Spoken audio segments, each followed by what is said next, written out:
하나님의 말씀입니다. 하나님의 말씀은 에베소서 2장 주보엔 13절부터 나와 있는데 11절 말씀부터 한 단락을 다 읽으면 합니다. 에베소서 2장 11절 말씀부터 22절 말씀입니다. 이제 한 절씩 교독해서 하나님께서 오늘 우리에게 주시는 말씀을 함께 봉독합니다. 그러므로 생각하라. 너희는 그때의 육체로는 이방인이요 손으로 육체에 행한 할례를 받은 무리라 칭하는 자들로부터 할례를 받지 않은 무리라 칭함을 받는 자들이라. 그때에 너희는 그리스도 밖에 있었고 이스라엘 나라 밖에 사람이라. 약속의 언약들에 대하여는 외인이요 세상에서 소망이 없고 하나님도 없는 자이더니 이제는 전에 멀리 있던 너희가 그리스도 예수 안에서 그리스도의 피로 가까워졌느니라. 그는 우리의 화평이신지라. 둘로 하나를 만드사 원수된 것 곧 중간에 막힌 담을 자기 육체로 하시고 법조문으로 된 계명의 율법을 폐하셨으니 이는 이 둘로 자기 안에서 한 새 사람을 지어 화평하게 하시고 또 십자가로 이 둘을 한 몸으로 하나님과 화목하게 하려 하심이라. 원수된 것을 십자가로 소멸하시고 또 오셔서 먼데 있는 너희에게 평안을 전하시고 가까운 데 있는 자들에게 평안을 전하셨으니 이는 그로 말미암아 우리 둘이 한 성령 안에서 아버지께 나아감을 얻게 하려 하심이라. 그러므로 이제부터 너희는 외인도 아니요 나그네도 아니요 오직 성도들과 동일한 시민이요 하나님의 권속이라. 너희는 사도들과 선지자들의 터 위에 세우심을 입은 자라. 그리스도 예수께서 친히 모퉁이 돌이 되셨느니라. 그의 안에서 건물마다 서로 연결하여 주 안에서 성전이 되어가고 너희도 성령 안에서 하나님이 거하실 처소가 되기 위하여 그리스도 예수 안에서 함께 지어져 가느니라. 아멘. 우리가 하나님의 사랑으로 부름받고 또 부족하고 연약하지만 하나님의 교회가 되어지는 것을 얼마나 감사한지 모릅니다. 교회는 참으로 신비로운 공동체입니다. 그래서 우리가 교회를 한마디로 우리의 지성이나 우리의 언어로 한마디로 다 표현하기 어렵습니다. 그 교회의 신비를 우리가 다 이해하려면 우리가 온전히 지상에서는 또 이해할 수가 없을 것입니다. 그럼에도 성경은 교회에 대해서 예수님도 말씀하시고 하나님도 말씀하시고 또 수많은 하나님의 사람들이 그 교회를 이해하기 위해서 여러 가지로 가르치고 표현하고 있는 것을 봅니다. 예수님은 교회를 두 가지 의미에서 우리에게 말씀해 주셨습니다. 하나는 시간과 공간을 초월하여 모든 믿는 자들을 교회라 지칭하셨습니다. 그리고 또 하나는 같은 지역에서 주님께 부름받아 예배하는 믿는 자들의 모임을 교회라고 하셨습니다. 그리고 이 교회 속에 속하려면 베드로와 같은 신앙 고백, 주는 그리스도시요 살아계신 하나님의 아들이십니다 하는 참된 믿음의 고백과 더불어 오늘 본문에서 보았듯이 예수 그리스도의 피로 하나님과 화목된 자라야 이 교회 속에 들어올 수 있고 이 교회에 참된 교회가 되어질 수 있는 것을 우리가 알게 됩니다. 뿐만 아니라 성경은 지난번에 바울은 교회를 뭐로 비유했었나요? 몸으로 바울은 교회를 비유했습니다. 그래서 바울은 예수 그리스도를 교회의 머리라고 그렇게 선언했습니다. 오늘날 많은 현대 성도들은 머리 대신 예수 그리스도 중심으로 교회를 이해하기보다 몸인 자기 중심으로 교회를 이해하는 그런 약점이 있습니다. 약함이 있습니다. 그래서 현대 교회 성도들이 교회를 볼 때에 교회를 영적 필요를 채우는 주유소 같이 매주일 공급받는, 그리고 또 약국처럼 때로는 나를 힘든 삶에서 쉼과 안식을 주는 극장과 같은, 또 내 필요를 골고루 받을 수 있는 대형 할인 매장과 같이 이해를 하고 있다고 미국 교회 목사님이 그렇게 분석하고 또 설명한 것을 우리가 소개했습니다. 자, 그런 장소를 찾는 공통점이 뭐라고 그랬어요? 지난주에 주유소나 극장이나 할인 매장, 약국은 공통점이 뭡니까? 어떤 곳을 찾나요? 싼 곳을 찾는다 그랬죠. 마찬가지예요. 교회를 그렇게 이해하는 사람은 자신이 희생을 적게 하고 자신의 수고는 적게 하고 많은 혜택을 받을 수 있는 교회를 좋은 교회라 생각하고 찾아다닙니다. 그러나 주님은 교회를 그렇게 이해하지 않도록 말씀하십니다. 교회의 머리가 주님이시라고 하는 것은 교회를 주님 중심으로 이해하고 그리고 머리 대신 주님을 위해서 교회에 속하고 주님을 위해서 일하고 섬기도록 그렇게 말씀하십니다. 교회를 섬긴다고 할 때 예배하는 수고나 또 복음을 전하는 수고나 교회를 세워가는 수고는 너무나 자연스럽고 당연한 것입니다. 그리고 그런 수고 희생을 하나님이 결코 잊지 아니하시고 반드시 그 열매로 땅에서와 하늘에서 우리로 하여금 누리게 해주시겠다고 약속하는 것입니다.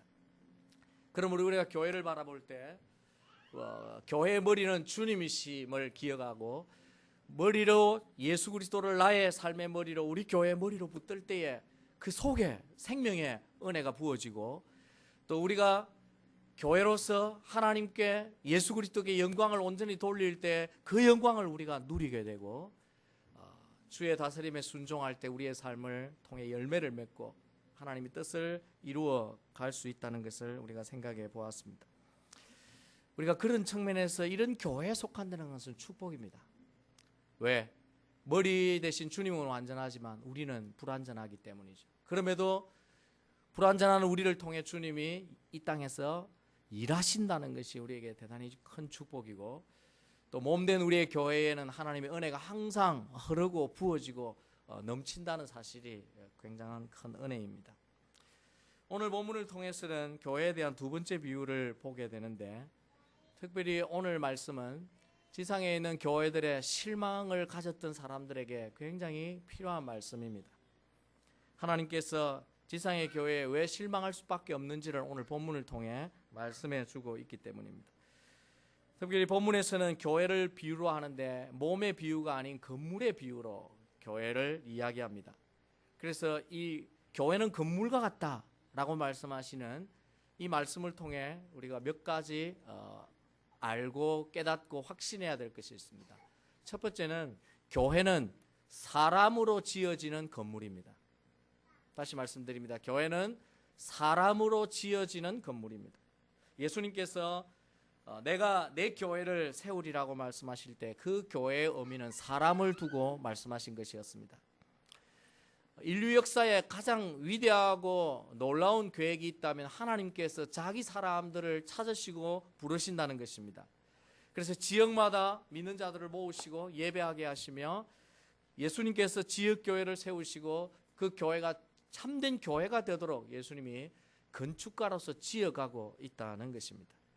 본문 20절에 보시면 너희는 사도들과 선지자들의 터 위에 세우심을 입은 자라 그리스도 예수께서 친히 모퉁이 돌이 되셨느니라. 바울이 건물을 세우는 건축을 비유하여 교회로 설명할 때 너희는 이라고 말하는 너희가 누구입니까? 앞에 11절에서부터 읽었던 사람들입니다. 그 사람들이 누굽니까? 이전에는 잃어버린 자였고 이전에는 나그네였고 이방인이었지만 예수 그리스도의 피로 죄인 가운데서 불러서 하나님과 화목하게 된 자들, 하나님 안에서 참된 십자가의 복음으로 새롭게 된 자들, 그들을 너희라 지칭한 것입니다.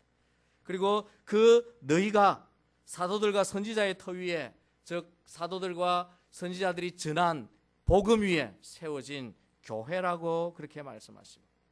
그 교회에 친히 기초석이요 모퉁이 돌이 되시는 분은 누구십니까? 예수 그리스도다, 그렇게 말씀합니다. 몸으로 비유할 때는 예수 그리스도를 머리라 하셨는데 건물로 비유할 때는 예수 그리스도를 기초석이라 그렇게 말씀하십니다. 베드로도 교회를 이렇게 건물로 이해를 해서 베드로전서 2장 5절에 뭐라고 했냐면 너희도 산돌같이 신령한 집으로 세워진다, 그렇게 말했습니다. 산돌, 우리는 산돌이고 이 돌들이 집을 세워간다, 그렇게 말합니다. 한마디로 말하면 교회는 복음 위에 사람으로 세워진 집입니다. 그것이 바로 지금 성경이 말하는 교회입니다.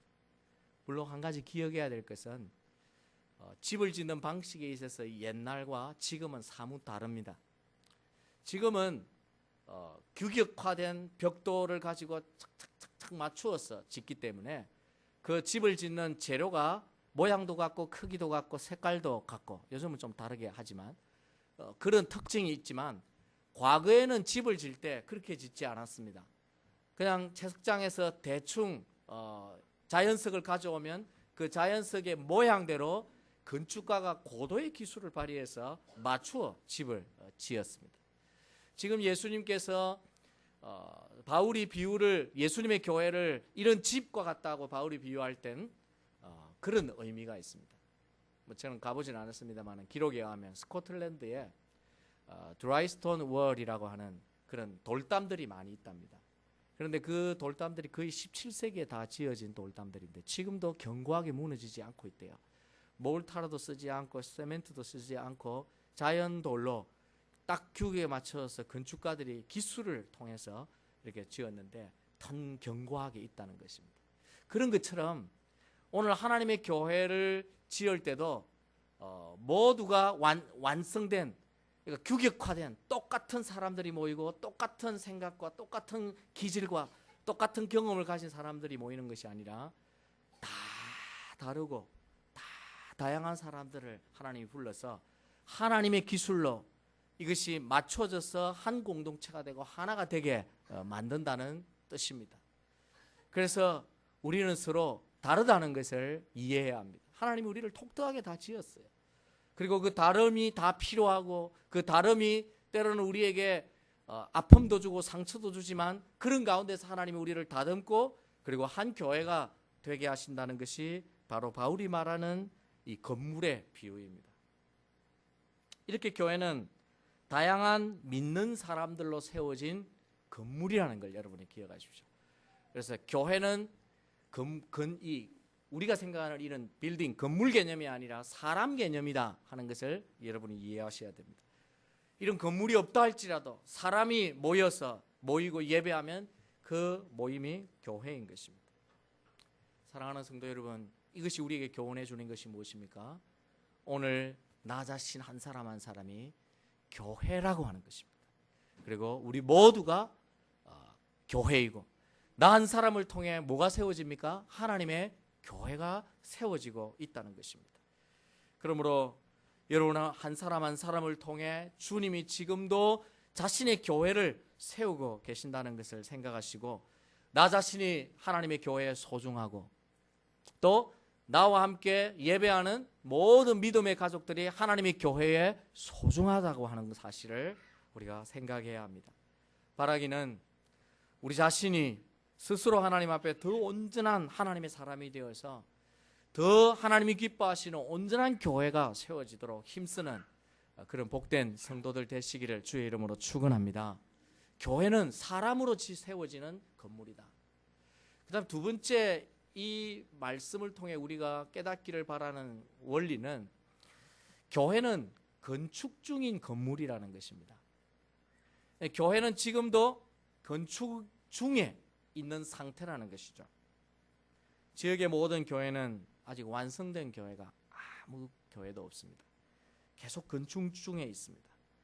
본문 21절과 22절을 보시면 그 안에서 건물마다 서로 연결하여 주 안에서 성전이 되어가고 너희도 성령 안에서 하나님이 거하실 처소가 되기 위하여 그리스도 예수 안에서 함께 지어져 가느니라. 이 말씀에 쓰인 동사들을 가만히 보면 성전이 되어가고 또 함께 지어져 가고 이 모든 표현이 현재 진행형으로 되어 있다는 것을 우리가 주목해야 합니다. 바울이 교회를 건물에 비유할 때 이 교회는 현재 건축 중에 있다는 점을 강조하고 있습니다. 하나님은 죄인들 가운데서 우리를 불러서 예배하도록 하셔서 교회가 되게 하셨습니다. 이전에는 불순종해서 하나님과 원수되었던 자들을 십자가의 은혜로 하나님과 화목하게 하셔서 우리가 교회의 한 벽돌이 되고 한 재료가 되고 그렇게 해서 하나님의 교회를 건축하고 있는 것입니다. 잃어버렸던 하나님의 형상을 지금 우리가 회복해 가고 있습니다. 그리고 하나님의 교회가 되도록 함께 지어져 가고 있습니다. 건축 중이기 때문에 지역교회가 또 우리 세배전교회가 준공이 됐나요? 준공이 안 됐나요? 아직 준공이 안 된 상태입니다.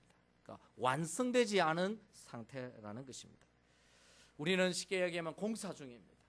주님이 이곳에서 교회를 세우시면서 부르시고 자기 교회를 세우시는데 우리 교회는 그런 자가 없기를 제가 늘 기도하지만 혹 나중에 공사가 다 끝났는데도 버려질 가라지가 있을 수도 있습니다. 근데 여전히 공사 중이라는 것을 우리가 기억해야 하는 것입니다. 공사 중인 건물에 항상 붙여져 있는 팻말이 표시판이 하나 있죠.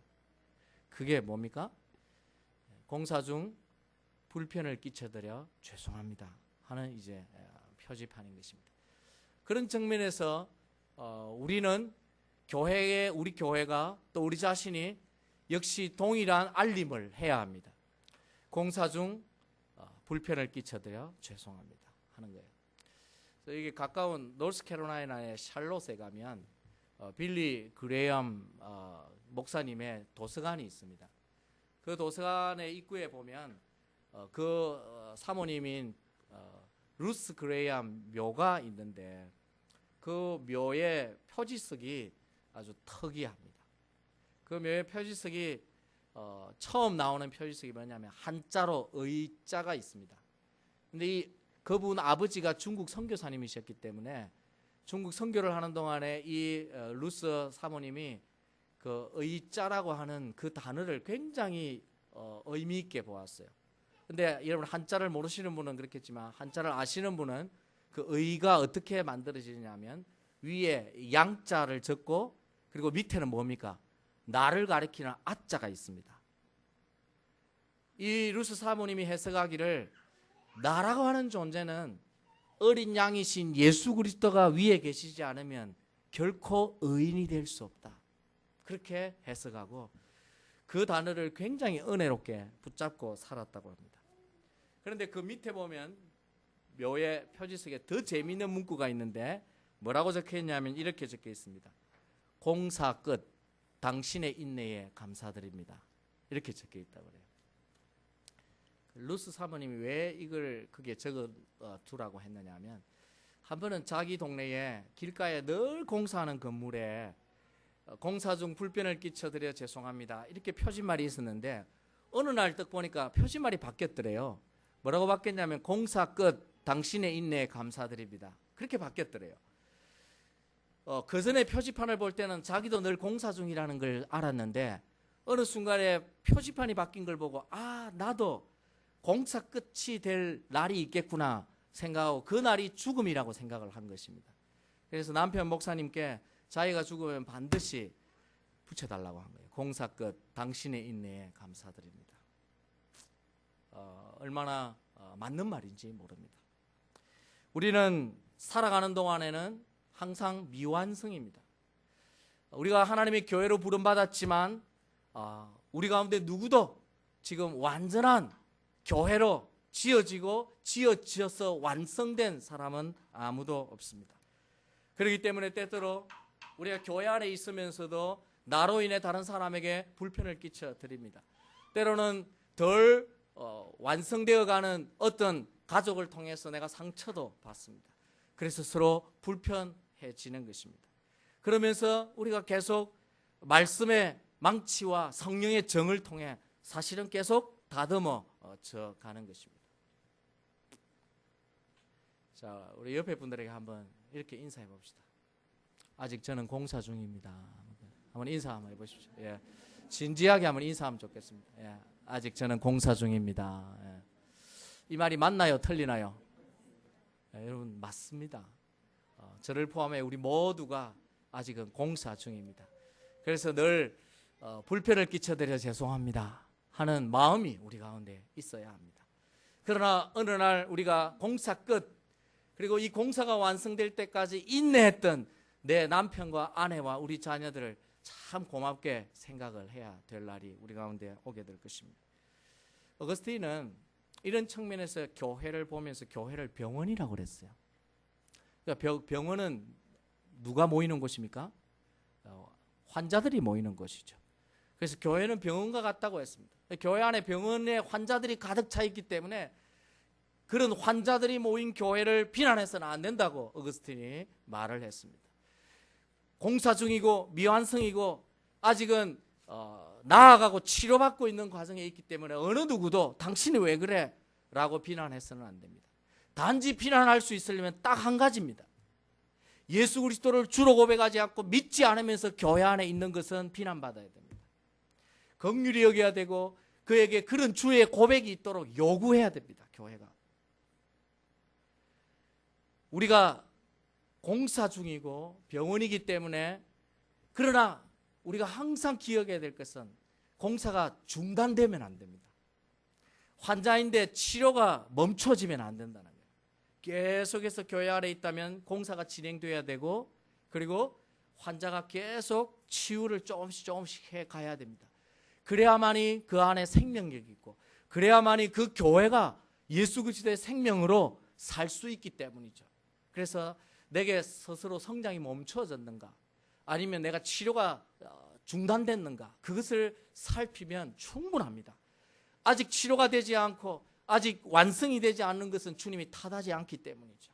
단지 멈춰진 것, 단지 치료를 포기한 상태를 주님은 책망하시는 것입니다. 그리고 우리 안에 예수 그리스도를 주로 모시지 않는 것을 주님이 책망하시는 거죠. 사랑하는 성도 여러분, 그렇기 때문에 오늘 지역교회, 지상의 교회에 여러분이 너무 많은 것을 기대하면 안 됩니다. 우리의 교회가 천국 같기를 바라지만 우리 교회가 천국이 될 수는 없습니다. 그래서 왜 우리 교회가 천국이 안 되지? 그것은 자기 때문이에요.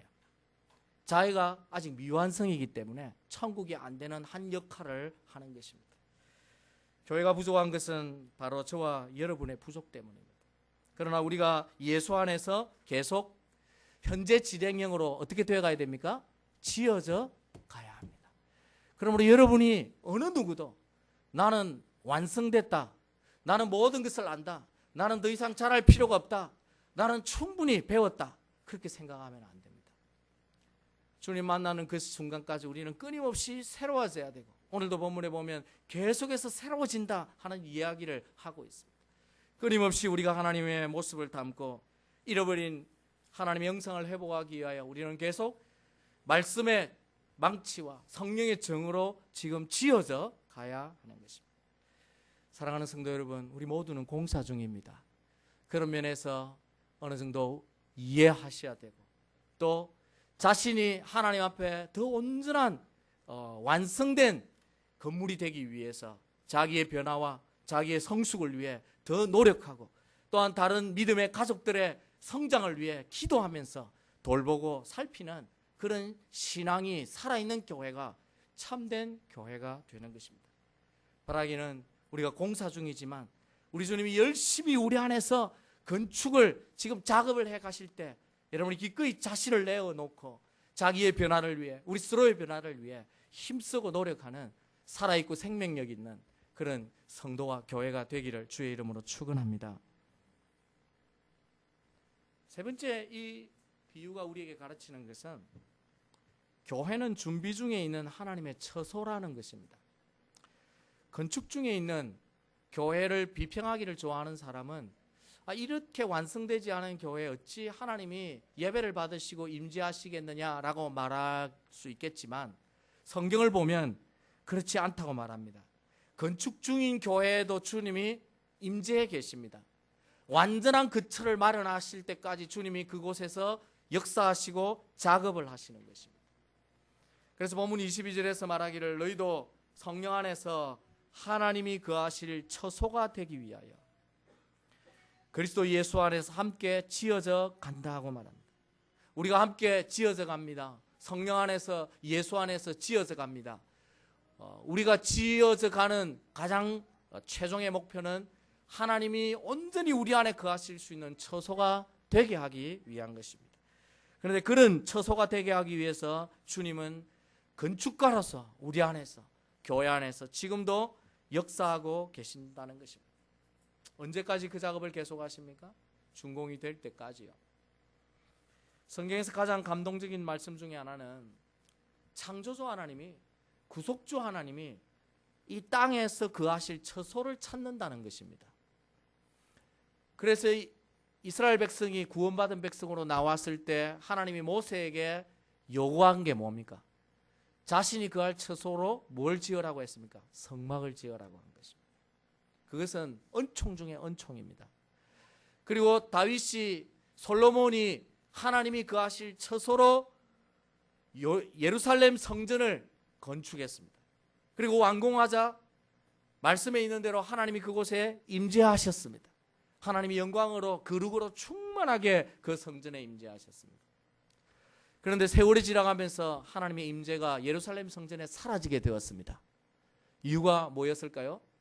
당시에 종교 지도자들과 이스라엘 백성이 불순종하고 왕들이 불순종하고 우상 숭배를 하면서 하나님이 더 이상 거룩하신 하나님이 거할 처소가 되지 못했기 때문이었습니다. 그렇게 세월이 흐르고 예수님이 오셨습니다. 예수님이 오셔서 유대인들을 향해서 뭐라고 하셨냐면 이 예루살렘 성전을 헐라 그러면 내가 3일 만에 다시 짓겠다 그렇게 말씀하셨어요. 유대인들이 무슨 농담을 하는가 이해하지 못했습니다. 그러나 예수님의 말씀은 건물로 지어진 예루살렘 성전을 가리킨 것이 아니라 자기를 가리키신 것입니다. 자신이 죽어서 3일 동안 무덤에 있게 될 것을 말씀하신 것입니다. 그러나 3일 후에 다시 예수님이 살아나신다는 것입니다. 다시 말하면 예수님 자신이 하나님이 거하시는 성소라는 거예요. 그리고 주님이 말씀하시기를 누구든지 예수 그리스도를 영접하는 모든 사람은 하나님의 거처가 될 수 있다. 주님을 모신 자는 하나님의 거처가 될 수 있다. 주님을 모신 교회는 그곳이 어떤 곳이든지 하나님의 교회가 될 수 있다. 그 말씀을 우리에게 가르쳐 주신 것입니다. 자, 예수님이 우리에게 하신 말씀 가운데 한 구절을 우리 함께 읽으면 좋겠습니다. 요한복음 14장 33절을 우리 다 같이 한번 읽어볼까요? 시작.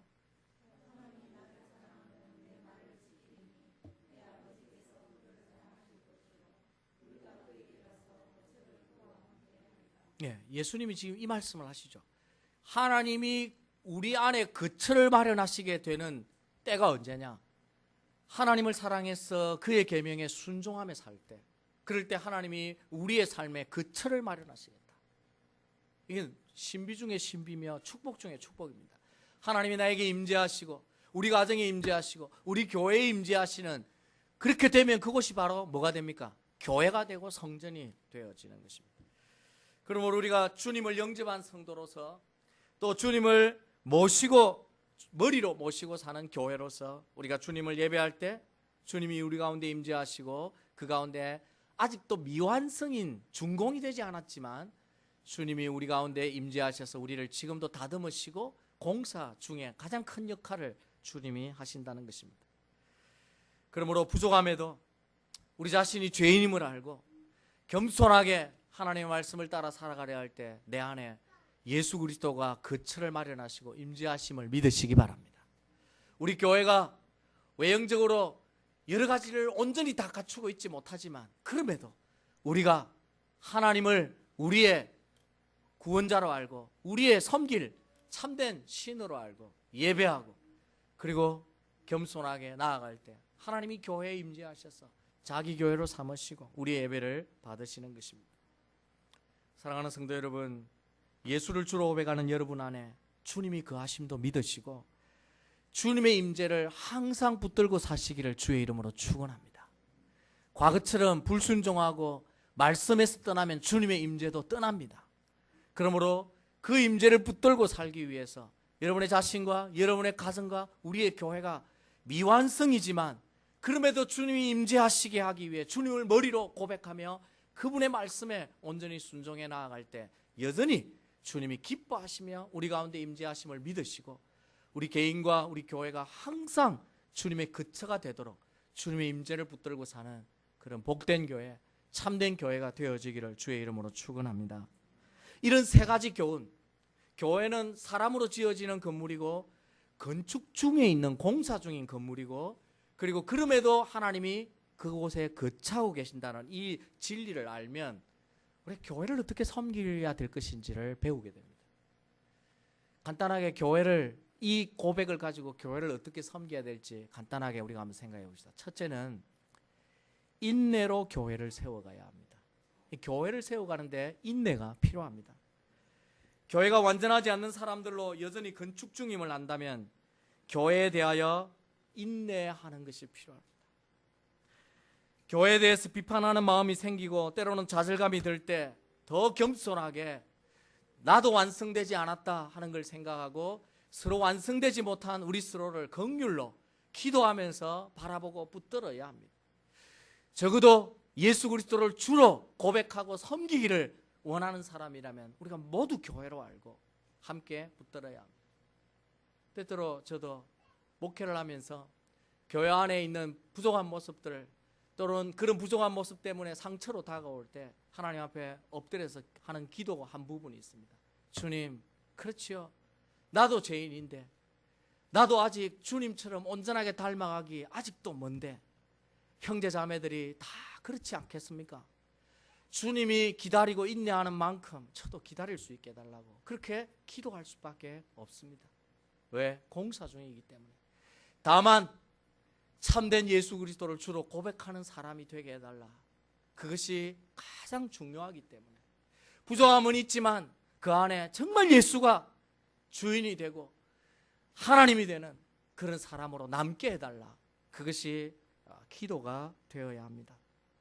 사랑하는 성도 여러분, 우리 삶의 환경이나 우리 주변에 완성된 사람만, 준공된 사람만 있는 것이 아니기 때문에 때로는 그들로 인해서 내게 아픔이 되고 상처가 됩니다. 그런데 하나님은 그것을 통해 우리를 다듬으시는 것입니다. 아직도 우리에게 모난 부분을 하나님이 깎으시고 다듬어서 함께 하나님의 거룩한 교회로 지어져 가도록 그렇게 우리에게 역사하시는 것입니다. 제임스 보이스 목사님이 한 번은 설교하면서 그런 얘기를 했습니다. 여러분이 완전한 교회를 찾으십니까? 예, 완전한 교회를 찾아서 여러분이 들어갔다고 하십시다. 그러나 여러분이 들어가는 그 순간에 그 교회는 불완전한 교회가 됩니다. 이유가 뭡니까? 여러분이 불완전하기 때문입니다. 그런데 저는 거기다가 한마디를 더 생각하기를 원합니다. 여러분은 완전한 교회 가면 여러분에게 도움이 안 돼요. 왜냐하면 여러분을 깎아줄 사람이 아무도 없기 때문입니다.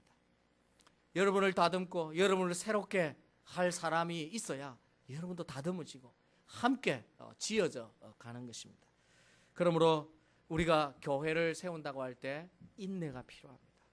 교회 부족함을 볼 때마다 아직도 공사 중이지 라고 생각하고 우리가 서로가 더 잘 지어져 갈 수 있도록 예수 안에서 함께 지어져 갈 수 있도록 함께 기도하고 함께 겸손하게 엎드리며 그리고 하나님 앞에 우리 스스로가 더 온전하게 세워져 갈 수 있도록 힘써야 합니다.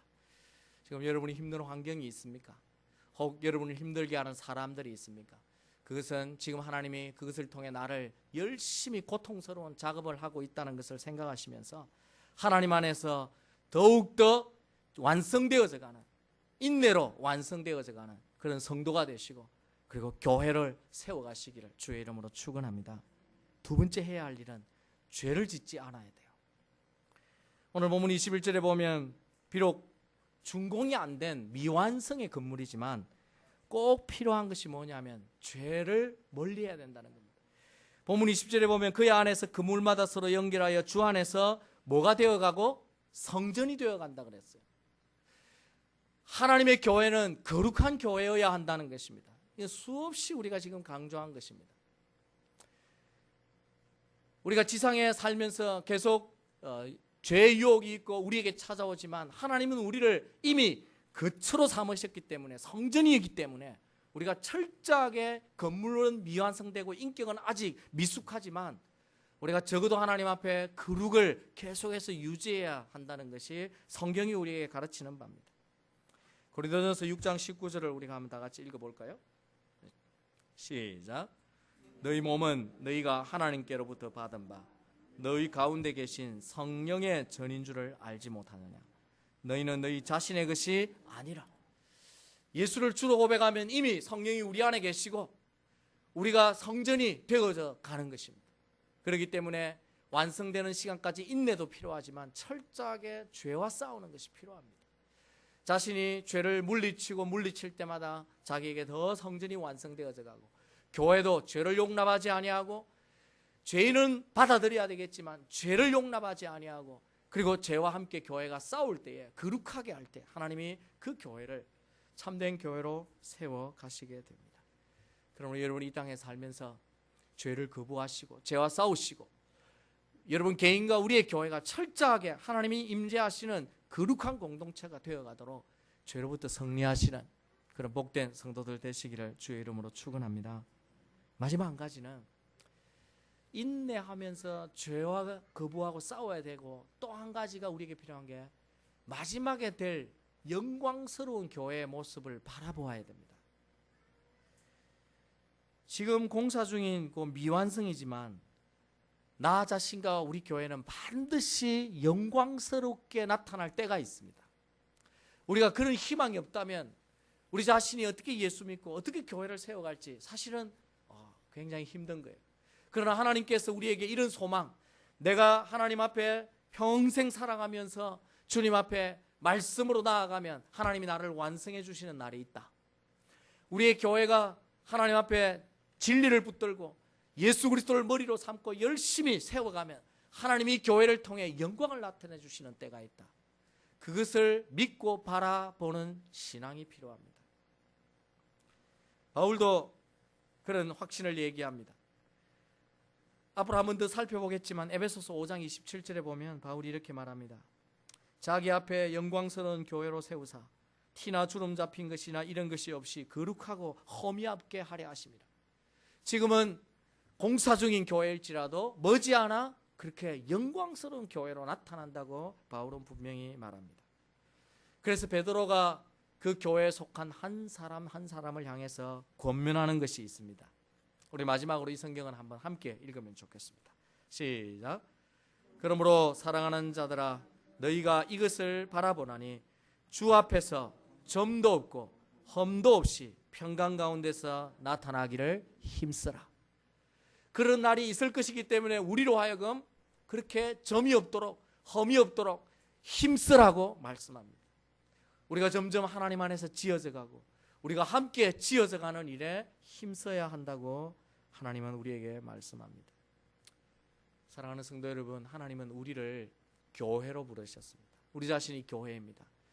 턱없이 부족하고 아직도 미완성인 건축 중인 상태이지만 우리 자신과 우리의 교회를 하나님이 기뻐하시고 이 가운데 역사하시기 위하여 지금도 다듬고 계신다는 사실을 기억하셔서 이런 교회를 하나님이 기뻐하면서 인내하시고 그리고 죄로 멀리하시고 그리고 머지않은 날 나와 우리의 교회가 하나님 앞에 영광을 나타낼 수 있음을 소망하시면서 여러분 자신과 우리의 교회를 함께 잘 지어져 가고 또 세워가는 그런 복된 성도와 복된 우리 교회가 되기를 간절히 주의 이름으로 축원합니다. 우리 함께 이 시간 기도하시겠습니다. 우리가 기도하실 때 우리 자신과 우리의 교회가 사람으로 세우는 교회로서 공사 중인 것을 알고 머지않은 날 그 영광을 우리가 볼 수 있도록 하나님 계속해서 우리가 지어져 가고 새롭게 되고 은혜로 우리가 완성되어져 갈 수 있도록 해달라고 우리 하나님 앞에 한번 기도하겠습니다. 하나님 아버지,